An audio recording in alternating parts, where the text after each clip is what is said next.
এখন আমার প্রশ্ন আপনাদের কাছে, সে কি আমার সাথে গেছে? সে একজন বিচারক হয়ে কেন আমাকে এই নোংরা কথাগুলো বললো? সে আমাকে এই নোংরা কথা বলে শুধু আমাকে অপমান করেনি, পুরো নারী জাতিকে সে অপমান করেছে। আমি তো একটা ধর্ষণের বিচার চাইতে গেছি, এটাই আমার মহা অন্যায় হয়েছে তাদের কাছে। আসসালামু আলাইকুম। আমি একজন ভিকটিম। আমি আজ আপনাদের মাঝে বিচার বিভাগ, প্রশাসন বিভাগ এইসব বিষয়ে কিছু কথা বলতে এসেছি, যেটা দীর্ঘ 2 বছর যাবত আমার সাথে হয়ে আসতেছে। সে বিষয় নিয়ে আমি কিছু কথা বলব। আমি 2024 সালের এপ্রিল মাসের 4 তারিখে নারী শিশু 8 কোর্টে একটি ধর্ষণ মামলা দায়ের করি। মামলাটি চলাকালীন ধর্ষণ আসামি আমাকে 3 বার হত্যা করার চেষ্টা করে। যথেষ্ট পরিমাণ প্রমাণ থাকা সত্ত্বেও আমি সেই আসামিকে আজ পর্যন্ত বিচারের আওতায় আনতে পারিনি। সিআইডিকে দেওয়া হয় আমার মামলাটি তদন্তের জন্য। সিআইডি তদন্তকালীন আমাকে বারবার অফিসে ডেকে নিয়ে বলে, আপনি মামলাটি আপোষ করে ফেলেন। মামলাটি আসলে আপোষ করলে আপনার জন্য ভালো, কারণ বাদী অনেক শক্ত, আসামি অনেক শক্ত, আপনি কিছু করতে পারবেন। তা আমি বলি যে না, আমি তো আপোষ করার জন্য মামলা করিনি, আমি মামলা করেছি আমি ন্যায় বিচার চাওয়ার জন্য, আমি ন্যায় বিচার চাই। তো সিআইডি কর্মকর্তা বারবার চেষ্টা করে ব্যর্থ হয়ে তাদের ঊর্ধ্বতনকে দিয়ে আমাকে ডেকে নেয়। ডেকে নিয়ে সে ঊর্ধ্বতনও আমাকে বলে যে আপনি মামলাটি আপোষ করেন, এতে করে আপনার ভালো হবে, টাকার বিনিময়ে আপোষ করেন। আমি তাকেও না করেছি যে না, আমি টাকা পয়সার বিনিময়ে কেন, পৃথিবী লিখে দিলেও আমি আপোষ করব না, আমি ন্যায় বিচার চাই বাংলাদেশে। তো তখন তারা ব্যর্থ হয়ে বাধ্য হয়ে তারা একটি রিপোর্ট 9-1 ধর্ষণ মামলা কোর্টে তারা পাঠায়।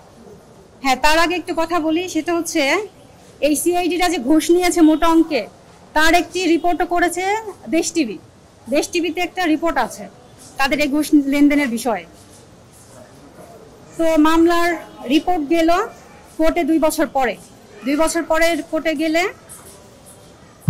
কোর্ট থেকে যেটা করেছে, গত জুলাইয়ের 14 তারিখে আসামি নন ডেটে 30-40 জন আইনজীবী নিয়ে এবং বার কাউন্সিলের সভাপতিকে নিয়ে তারা কোর্টে আসে জামিন চাইতে।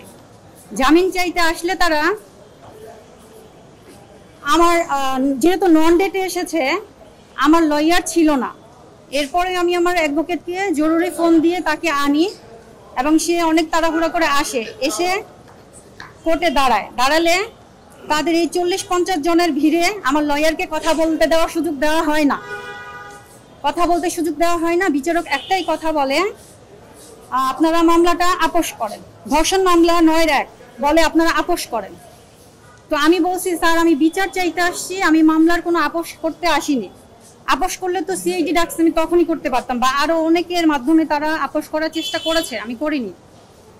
বিচারক বলেন না, আপনার মামলা আপোষ করেন, আপোষ না করলে সমস্যা হবে, আপনারা 2 পক্ষ বাইরে গিয়ে কথা বলেন, আমি আপনাদেরকে লাঞ্চের পরে ডাকবো। আমি বিচারককে বারবার বলছি, স্যার অনুরোধ করি, আমি কোনো আপোষে যাব না স্যার, আমি বিচার চাই। বলে আপনারা যান, বাইরে গিয়ে কথা বলেন। তো আমাকে আর বিবাদী পক্ষ 2 পক্ষকে যখন বাইরে পাঠায় কথা বলার জন্য, আমরা তো কথা বলবো না। আমার লয়ার যেহেতু নন ডেটে আসছে, আমার লয়ারের আরেকটা কোর্টে মামলা ছিল, শুনানি ছিল, তাকে ইমার্জেন্সি সেখানে যেতে হয়েছে। আর আমরা তো জানিও না যে তারা আসবে। পেশকার আমাকে ফোন দিয়ে বলছে যে আপা আসামি আসছে, আপনি যদি পারেন চলে আসেন। আমি 15 মিনিটের মধ্যে কোর্টে গেছি সেদিন। তো আমি লাঞ্চের পর একা পড়ে গেলাম। এখন আমাকে ডেকে নিল, পেশকার ডাকলো যে স্যার আপনাকে ডাকে ভিতরে। লাঞ্চের পরে ভিতরে ডাকলো, আমি গিয়ে দাঁড়ালে আমাকে বলে যে আপনি মামলাটা আপোষ করেন, আপোষের শর্তে আমি আসামিকে জামিন দিচ্ছি। আমি বলছি, স্যার কেন বারবার আমাকে এই আপোষের কথা বলেন? আমি এই 2টা বছর ভুক্তভোগী, এত বড় একটা অন্যায় করার পরে আপনি কেন বলতেছেন আপোষ করি? তো বিচারক আমার কোনো কথা শুনো না। 2 জন পিপি ছিল, পিপিরা আমাকে বলে যে আপনি যদি বেশি কথা বলেন তাহলে আপনার মামলা আপনার এগেইনস্টে চলে যাবে। আমি বলছি, আমার মামলা এগেইনস্টে চলে যাবে মানে? বলে হ্যাঁ, আপনি কথা বললে আপনার মামলা আপনার এগেইনস্টে চলে যাবে। আমাকে তারা কথা বলতে দিচ্ছে না। এদিকে আসামির যে লয়ার, তারা আমাকে উল্টা পাল্টা যত যা ইচ্ছা সব বলতেছে। বিষয়টা এমন যে মামলাটা করে আমি অপরাধ করেছি, অন্যায় করেছি, আমি মামলাটা করা আমার উচিত হয়নি। তার লয়াররা বলতেছে স্যার আমার আসামির তো দূরে থেকে আসতে কষ্ট হয়, বগুড়া থেকে আসতে কষ্ট হয়, মামলাটা শেষ করে দেন। কখন এত বড় একটা সাহস পায় আসামি পক্ষ যে মামলাটা শেষ করে দেন? বিচার কার্য শুরুই হলো না, সবে মাত্র রিপোর্ট আসছে, তারা এত বড় সাহস করে বলে মামলাটা স্যার শেষ করে দেন।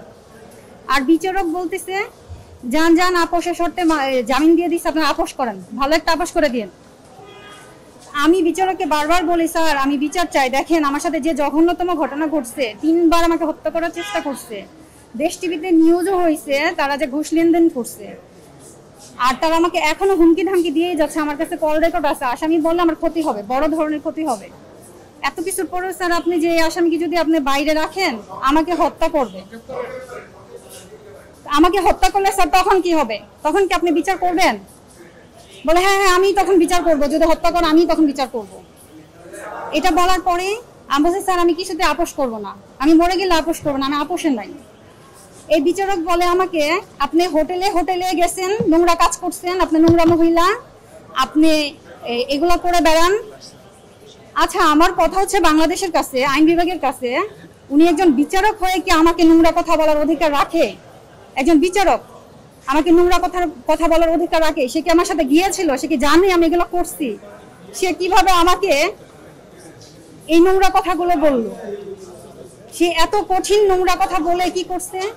সে মানবাধিকার লঙ্ঘন করেছে। আমি তো একজন নারী, আমারও তো সম্মান আছে। ভরা কোর্টে, ওপেন কোর্টে সে বলে আমি নাকি নোংরা কাজ করে বেড়াই। তাহলে আমার প্রশ্ন আপনাদের কাছে, সে কি আমার সাথে গেছে? সে একজন বিচারক হয়ে কেন আমাকে এই নোংরা কথাগুলো বললো? সে আমাকে এই নোংরা কথা বলে শুধু আমাকে অপমান করেনি, পুরো নারী জাতিকে সে অপমান করেছে। আমি তো একটা ধর্ষণের বিচার চাইতে গেছি, এটাই আমার মহা অন্যায় হয়েছে তাদের কাছে। আমি রানিং মাসের 4 তারিখে রেজিস্ট্রার জেনারেলকে একটা লিখিত অভিযোগ দেই যে বিচারক আমার সাথে যে অশোভনীয় আচরণ করেছে সে বিষয়ে একটা অভিযোগ দায়ের করি, এবং আমি নিজে গিয়ে দিয়ে আসি সেই অভিযোগপত্রটা 4 তারিখে দিলে সে আমাকে জানায় যে আমি আপনাকে কালকে জানাচ্ছি, আমাদের বিচারকের সাথে কথা বলে আমি আপনাকে কালকে জানাচ্ছি। এটা বলে আজকে 14 দিন হয়ে গেলেও তারা আমার সাথে কোনো রকমের যোগাযোগ করেনি, কোনো রকমের কোনো আশ্বাস বা কোনো সমাধান তারা আমাকে দেয়নি। এই জামিন দিয়ে দিছে আসামিকে, এখন তারা পায়দারা করতেছে আসামিটাকে যাতে করে ফিক্সড করে জামিন দেওয়া যায়, একেবারে যেন জামিন দিয়ে দেওয়া যায়। বিচারকের নাম আব্দুল মুক্তাদির, মাগুরা থেকে এসে 3 মাস আগে এসেছে, 2.5-3 মাস আগে। আসামি যিনি, ওনার সাথে আপনার কি আগের পরিচয় ছিল বা এরকম কিছুটা কিছু? আসামির সাথে আমার আগের পরিচয় ছিল না, একজনের মাধ্যমে পরিচয় হয়েছিল। আব্দুল মুক্তাদির নারী শিশু 8 নং কোর্টে আছে, ঢাকা জজ কোর্ট, নারী শিশু 8, যে এই মুহূর্তে 8 নং কোর্টে আছে। আমার অভিযোগটা এই বিচারকের বিরুদ্ধে, বিচারক যেগুলো করছে যে এখনো আছে সে।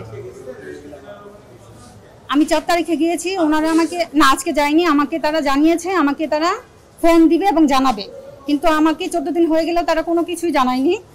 আমার এখন চাওয়া হচ্ছে আমি প্রধান বিচারপতির কাছে আমি ন্যায় বিচার চাই। 2টা বছর হয়ে গেল একটা ধর্ষণ মামলা, এখন পর্যন্ত বিচার তো শুরু হয়নি। আসামিকে এক সপ্তাহের জন্য তারা জেল দেয়নি। তাহলে কি দাঁড়ালো? তাহলে দাঁড়ালো যে অপরাধ করলে শাস্তি পেতে হয় না, ধর্ষণ করলে শাস্তি পেতে হয় না। আমি ইতিমধ্যে কিছু লোক পাঠিয়েছি, গণমাধ্যমের লোকই পাঠিয়েছি, তাদেরকে প্রতিদিন পাঠাই, তারা প্রতিদিন বলে আমরা জানাচ্ছি।